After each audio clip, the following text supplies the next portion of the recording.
According to the psychologist, Trump Derangement Syndrome may actually be real. First of all, identify it for us. You're in a session and you pick up on what?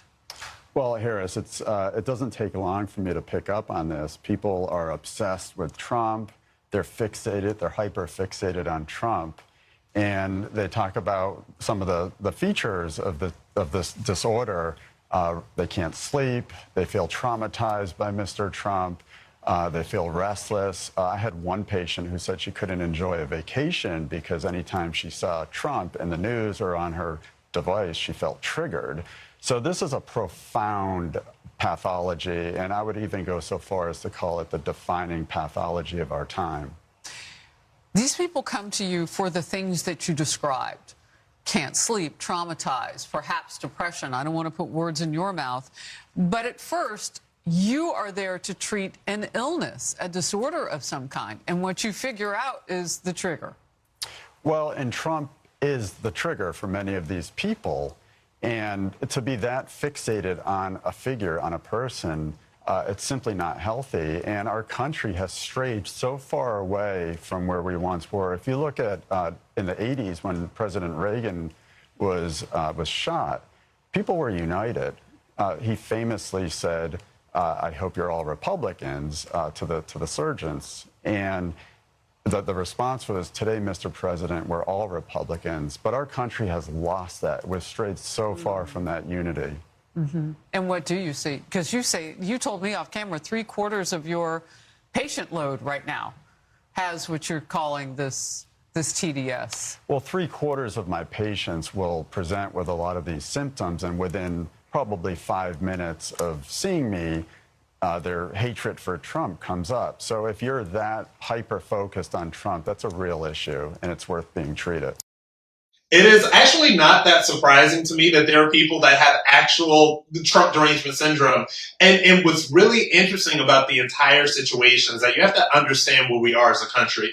It is 2025. Trump came down that escalator a decade ago and declared his intention to run for president in 2016. Ever since then, and in this kind of like social and digital media moment that we're in, we have been bombarded with a nonstop barrage of messages telling you that Trump is evil, that he's Hitler, that he's a Nazi, that he's the Antichrist, that he's all of these things. And he is like the supervillain in the head of all of these liberals. Like, because have you ever met anybody that has actual Trump derangement syndrome?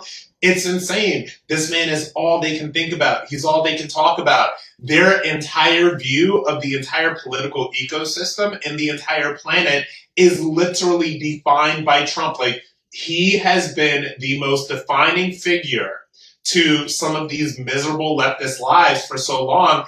I don't know what they're going to do when he's out of office, all right? And this is the problem, and this is the fault of a lot of different things. Like, it's definitely the fault of the mainstream media because they've been pushing hatred of him for the past decade.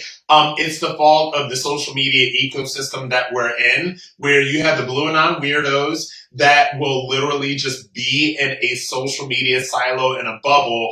Remember, the walls have been closing in on Trump for about the past decade, right? They're about to find the Epstein files, and they're going to find this, and they're going to find that, and Russia. And all of these things that have just like never really happened.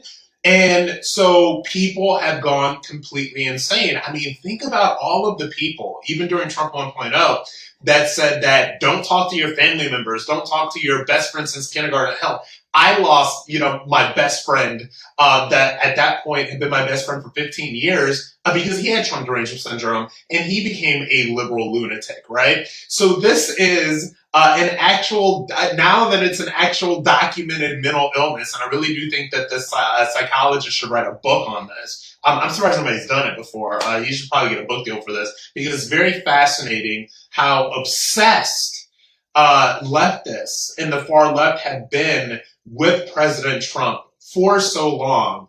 And to anybody that's watching this, if this finds its way into your feed and you are a Trump-hating liberal that has documented Trump derangement syndrome, if you are leaving your friends and family behind, if you just can't stop watching MSNBC, if you're an actual Trump derangement syndrome liberal, the only message that I have to you Get well soon.